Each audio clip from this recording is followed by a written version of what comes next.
ఇవాల్టి ఉమ్మడి ఖమ్మం జిల్లా వార్త ఒకసారి గమనిస్తే ఖమ్మం నగరం నడిబొడ్డున ఉన్నటువంటి రైల్వే అండర్ బ్రిడ్జ్ దగ్గర నిత్యం నీరు చేరడంతో ఇబ్బందుల పాలవుతున్నామంటూ నగరంలోని 25, 26 డివిజన్లకు సంబంధించిన ప్రజానికం ఆందోళన బాట పట్టింది.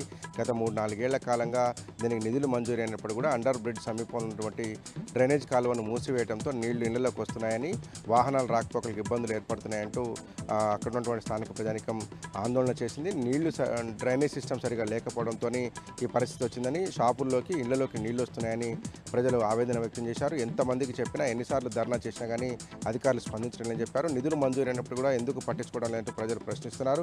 బండ్లు, కార్లు దెబ్బతింటున్నాయని, వాహన రాకపోకలు ఇబ్బంది పడుతున్నామని, చిన్న వర్షం వచ్చినా కానీ మోకాళ్ళతో నీళ్లు రావడంతో అండర్ బ్రిడ్జ్ దగ్గర జీవనం దుర్భరంగా మారిందని 25, 26 డివిజన్ల ప్రజలు ఆందోళన వ్యక్తం చేశారు.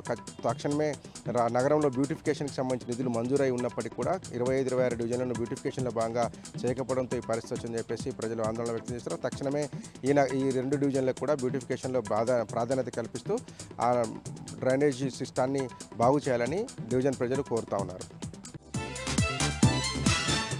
ఇక ఖమ్మం నగరంలో 59 డివిజన్ పరిధిలోకి వస్తున్నటువంటి దానవాయిగూడెం ప్రాంతంలో ఇందిరమ్మ ఇళ్లలో అన్యాయం జరుగుతుందంటూ బీఆర్ఎస్ పార్టీ ఆ డివిజన్కి సంబంధించినటువంటి నాయకత్వం ఆరోపిస్తుంది. 1300 మంది పైగా ఈ ప్రాంతంలో ఇందిరమ్మ ఇళ్లకు దరఖాస్తు చేసుకుంటే కేవలం 66 మందికి మాత్రమే ఇందిరమ్మ ఇళ్లు కేటాయించారని, ఆ 66 మంది కూడా కాంగ్రెస్ పార్టీ చెప్పినటువంటి వారికే ప్రాధాన్యత ఇచ్చారని, నిరుపేదలు గుడిసెల్లో అట్లాగే మట్టి గోడల మీద రేకులు వేసుకుంటున్న వాళ్ళను నిర్లక్ష్యం చేశారని బీఆర్ఎస్ పార్టీ ఆరోపించింది.